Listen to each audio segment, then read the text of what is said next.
Thank you, Alex. Thank you for those kind words. This is important, so I brought notes. And forgive me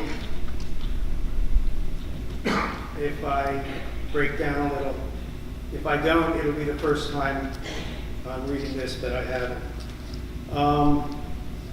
And I'd also like to thank St. Matthias, Father Doug, and the members of the Interfaith Council for having this. But most of all, I'd like to thank all of you just for being here today. At this time of great peril, you are the true patriots, the true defenders of freedom in our nation. As I look out before me, I don't see liberals and conservatives, Democrats and Republicans. I don't see blacks, whites, and browns. I don't see native or immigrant, Jew or Muslim or Christian.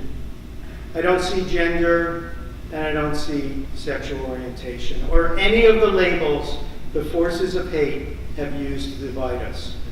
No, what I see are Americans, a people who, when the times are dark and frightening, when hate has gathered like storm clouds on the horizon, rise up together as equals, as brothers and sisters, and defeat hate. Over 200 years ago, this nation was born of an experiment in certain unalienable rights, an idea based in the universal nature of freedom. To be sure, we have stumbled along the way, but we have always endeavored to pick ourselves up and make progress in expanding that notion of freedom. Not far from here, George Washington and a small band of patriots hunkered down in the Watchung Mountains. These men and women were not perfect. They were flesh and blood like you and I. But they transcended their mortal imperfections by risking their own safety and sometimes sacrificing their own lives to give birth to this nation, a nation that throughout history has been a beacon of hope for humanity, a nation that has never recoiled from fighting evil at home or abroad, a nation that believes in the rule of law, a nation that has always been the last great refuge for those yearning for freedom and liberty. I'm reminded tonight, on this day, of another dark time in our nation's history.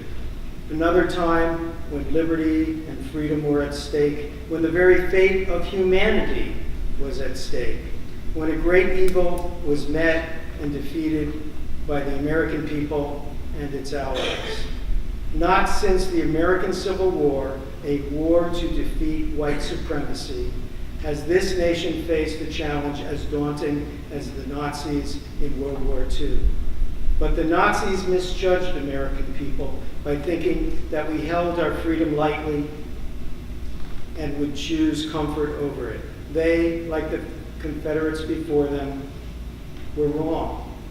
America endured 400,000 deaths, 600,000 wounded, fighting fascism in World War II. Now we are gathered here to face a new challenge from fascism and hate, this time not on foreign fields, but on our own soil. I cannot imagine a greater disservice to those brave men and women who gave their lives fighting fascism over 70 years ago than to stand in the streets in Charlottesville waving the swastika and screaming Heil Hitler. And yet these forces of hate did just that, and more incredibly, with the tacit approval of some of our nation's highest leaders. I stand before you a public servant, a former Air Force pilot, a Jew, an American, and I say we cannot sit idly and let fascism and hate destroy this nation as it has others throughout history. It is not enough to decry hate. We must resist it. If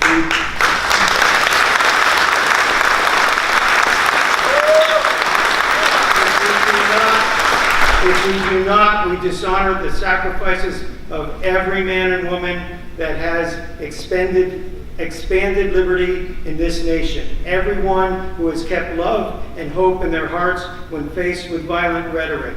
Everyone who has chosen the rule of law over lawlessness in the streets, and everyone that has done their part to ensure that this nation remains a sanctuary for those who seek freedom from oppression. Now is our time to step up as others have before us and fight evil, not with fists and guns, but with the steadfast belief that humanity was not made to live without liberty, not made to live without democracy, not made to live without compassion or without the rule of law. Now is the time to look evil in the face and say, "You shall go no further." Now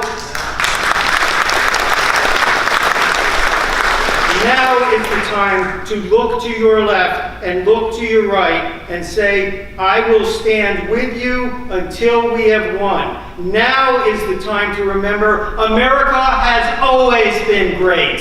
Yeah.